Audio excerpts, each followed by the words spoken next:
नमस्कार व्यूअर्स, आप देख रहे हैं हकीकत क्या है। मैं हूं सौरभ शर्मा आपके साथ। नरेंद्र मोदी ने एक शपथ 9 जून को ली थी और दूसरी शपथ इस वक्त हो रही है। प्रधानमंत्री नरेंद्र मोदी इस वक्त वाराणसी में हैं, काशी विश्वनाथ मंदिर में पूजा अर्चना कर रहे हैं। इससे पहले नरेंद्र मोदी ने काशी के दशाश्वमेध घाट पर जाकर गंगा आरती की। तीसरी बार प्रधानमंत्री पद की शपथ लेने के बाद मोदी पहली बार अपने संसदीय क्षेत्र पहुंचे हुए हैं। आज रात भी वो काशी में रुकेंगे, कल सुबह बिहार के दौरे पर निकल जाएंगे। पहले नालंदा जाएंगे, फिर राजगीर जाएंगे। अब यूपी से लेकर बिहार तक मोदी के इस दौरे की टाइमिंग नोट करने वाली है। प्रधानमंत्री उस वक्त दिल्ली से बाहर निकले हैं जिस वक्त उनके विरोधी दिल्ली में सत्ता परिवर्तन की तिकड़म भिड़ा रहे हैं। जी हां, राहुल गांधी कह रहे हैं मोदी सरकार नाजुक मोड़ पर खड़ी है, किसी भी वक्त गिर सकती है। वो ये भी दावा कर रहे हैं कि मोदी बहुत कमजोर हो गए हैं। ममता, उद्धव, पवार, अखिलेश, तेजस्वी, इन सब की पार्टियां भी इसी तरीके के फॉल्स नैरेटिव क्रिएट कर रही हैं। तो क्या सच में मोदी कमजोर हो गए हैं, वीक पड़ गए हैं, या पहले से कहीं ज्यादा मजबूत दिख रहे हैं? क्या इस वक्त भी मोदी ही विरोधियों पर हावी हैं और 24 से आगे की पिक्चर अभी बाकी है? आप भी समझिए। नमः पार्वती पतये हर हर महादेव। नमः पार्वती पतये हर हर महादेव। शपथ लेने के वक्त से 8 दिन बाद मोदी ने एक बार फिर काशी का राउंड लगाया। तीसरी बार पीएम बनने के 213 घंटों के बाद 12,825 मिनटों के बाद मोदी को एक बार फिर काशी ने बुलाया। मादेश्वरी गंगा देवी पूजन प्रियदान नमः। चुनाव जीतने के बाद आज हम पहली बार बनारस आयल है।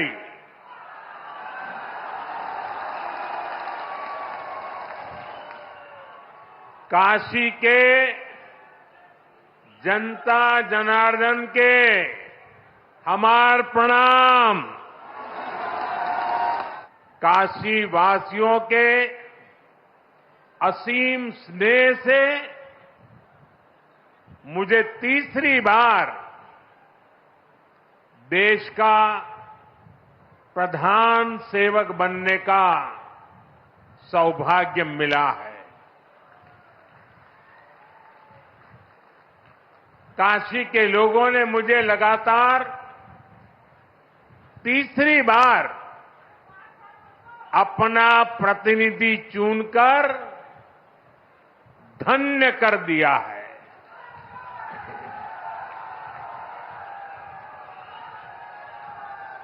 अब तो मां गंगा ने भी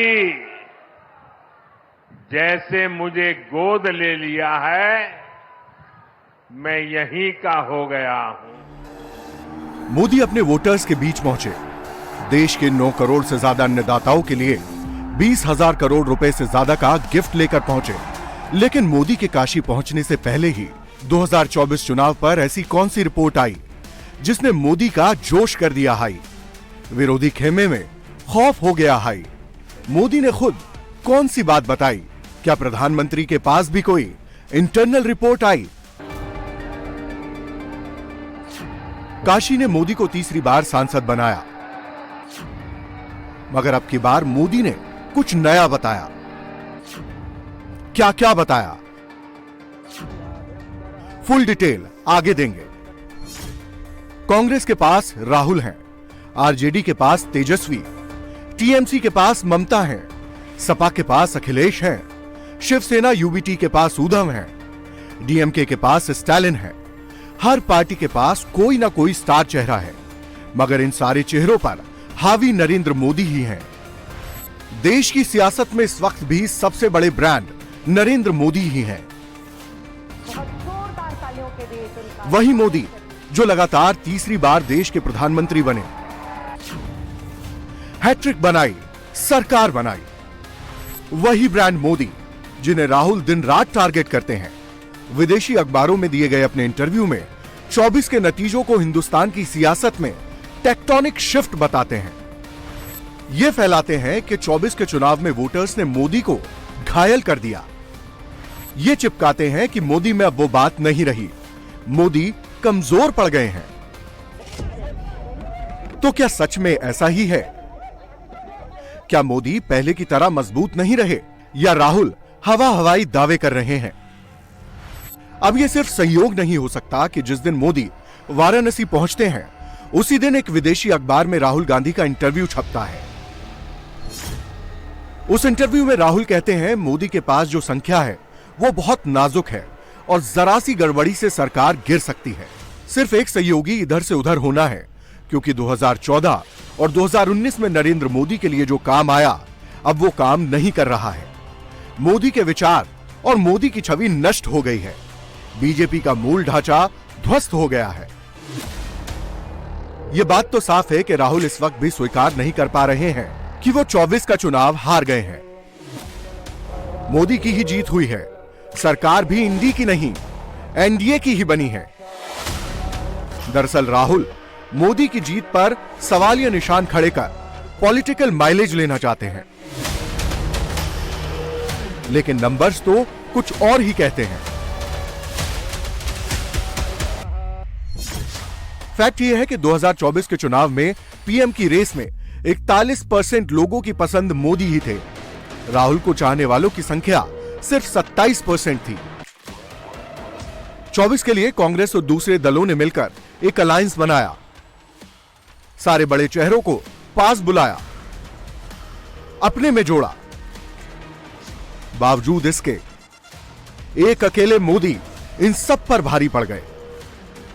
2024 के चुनाव में मोदी की पॉपुलैरिटी ने न सिर्फ बीजेपी को फायदा पहुंचाया बल्कि एनडीए के दूसरे सहयोगियों का भी नंबर बढ़ाया। 2014 में मोदी के चेहरे के दम पर एनडीए के सहयोगियों को 20% वोट मिले थे। 2019 में यह आंकड़ा 25% हो गया और 2024 में यह ग्राफ बढ़कर 27% पर पहुंच गया। इसका मतलब यह हुआ कि देश में आज भी सबसे बड़े क्राउड पॉपुलर भी मोदी ही हैं। बीजेपी और एनडीए के पार्टनर्स का वोट बढ़ाने वाले सबसे बड़े फैक्टर भी मोदी ही हैं। इसे भी कुछ आंकड़ों से समझिए। 2014 में एनडीए को मोदी फैक्टर के दम पर 5 करोड़ 50 लाख से ज्यादा वोट मिले और तब यूपीए पर एनडीए की बढ़त 8 करोड़ वोट से ज्यादा थी।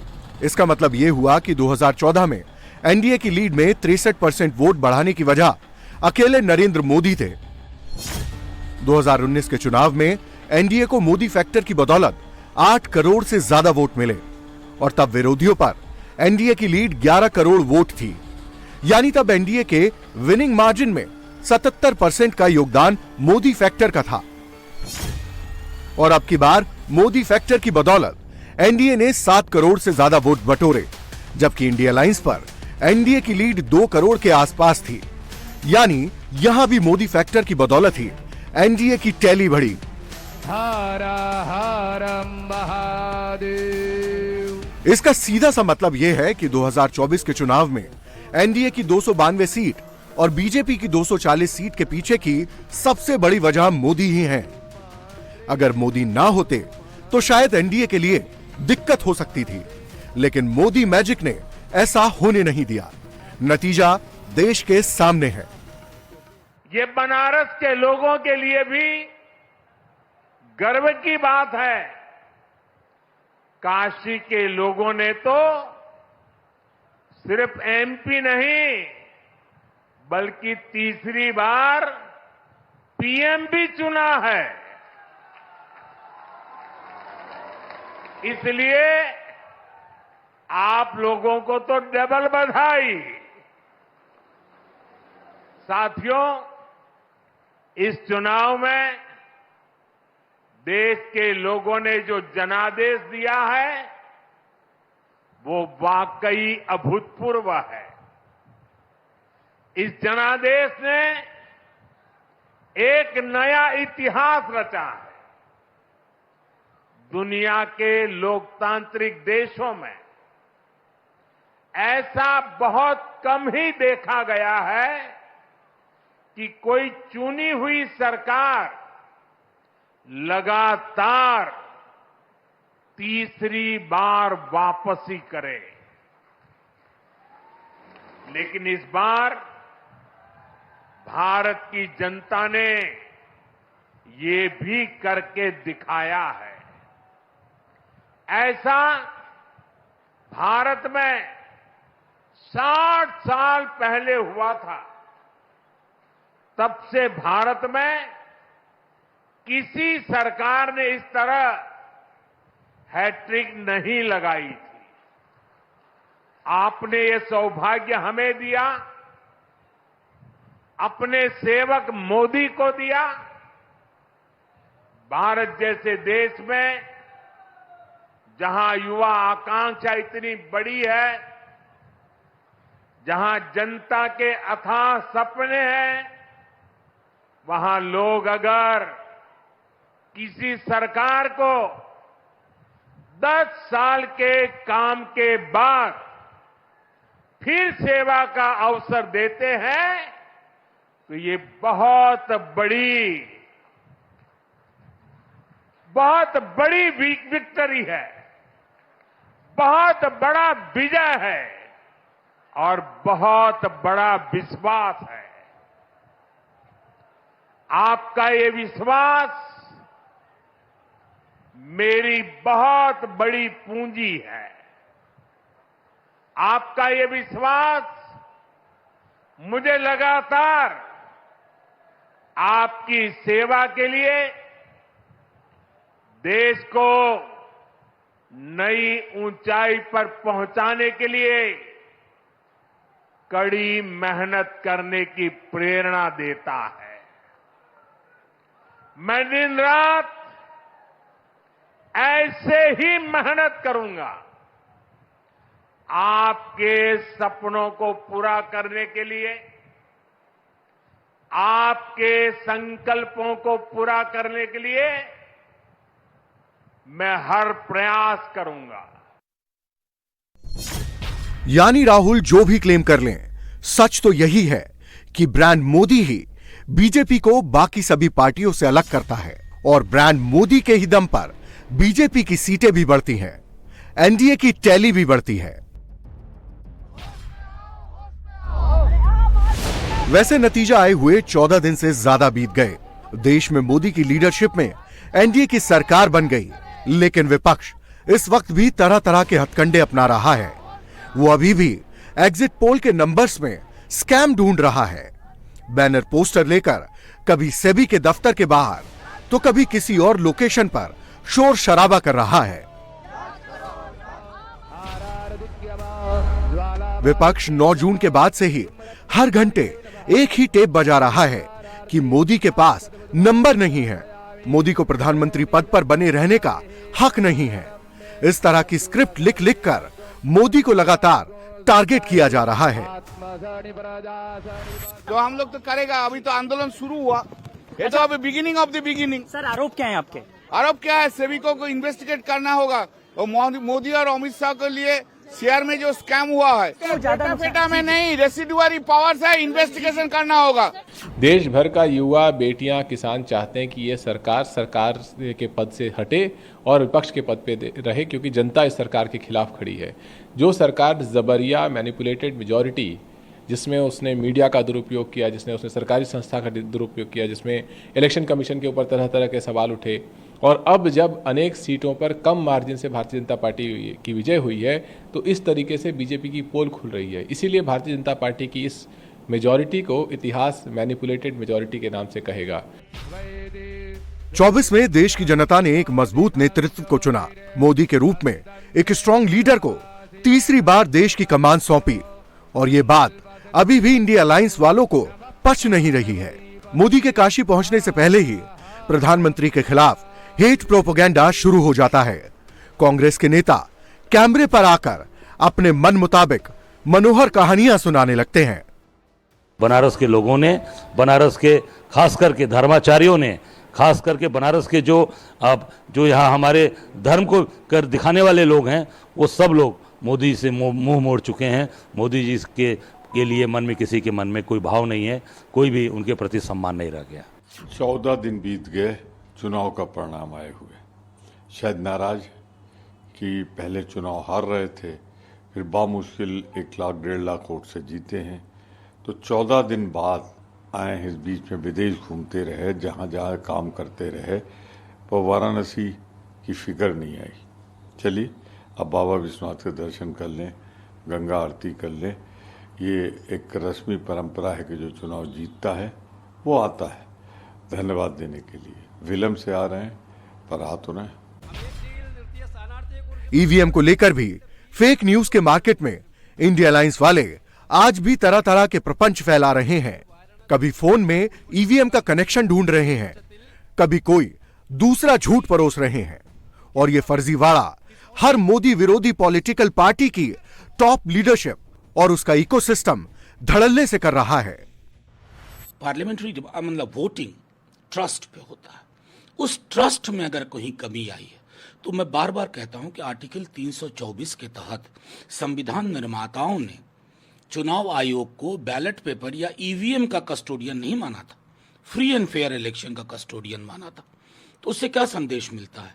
अगर शक सुबह शंका हो, आज तो जगनमोहन रेड्डी भी आ गए, और मैं दूर क्यों जाऊं, अगर किसी ने भी एक किताब लिखी है ईवीएम के खिलाफ तो बीजेपी के सांसद ने लिखी है।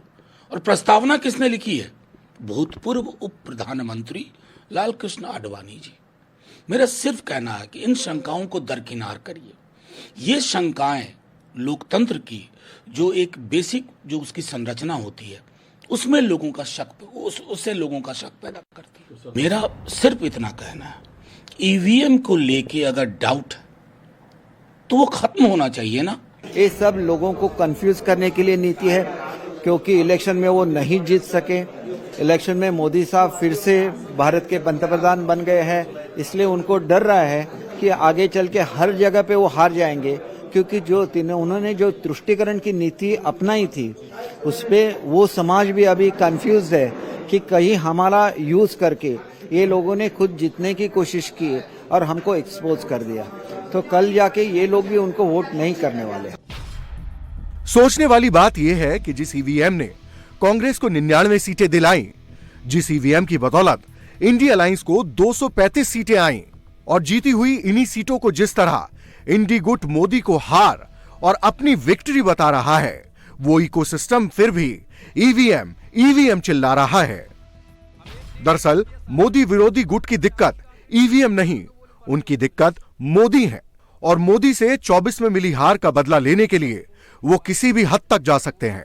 भारत के जिस चुनाव की जीत का लोहा पूरी दुनिया मानती है, इंडी वाले उसे भी कटघरे में खड़ा कर सकते हैं। मगर अब मोदी ने ऐसी सारी कॉन्स्पिरेसी थ्योरीज पर विराम लगा दिया है। देश ने 24 में कौन सा चमत्कार किया, ये बताकर मोदी ने अपने सियासी दुश्मनों का सारा एजेंडा ही पंचर कर दिया है। भारत में 18वीं लोकसभा के लिए हुआ ये चुनाव भारत के लोकतंत्र की विशालता को, भारत के लोकतंत्र के सामर्थ्य को, भारत के लोकतंत्र की व्यापकता को,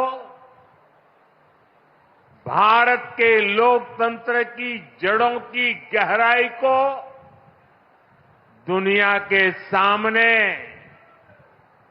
पूरे सामर्थ्य के साथ प्रस्तुत करता है। इस चुनाव में देश के 64 करोड़ से ज्यादा लोगों ने मतदान किया है। पूरी दुनिया में इससे बड़ा चुनाव कहीं और नहीं होता है, जहां इतनी बड़ी संख्या में लोग वोटिंग में हिस्सा लेते हैं। अभी मैं G7 की बैठक में हिस्सा लेने के लिए इटली गया था।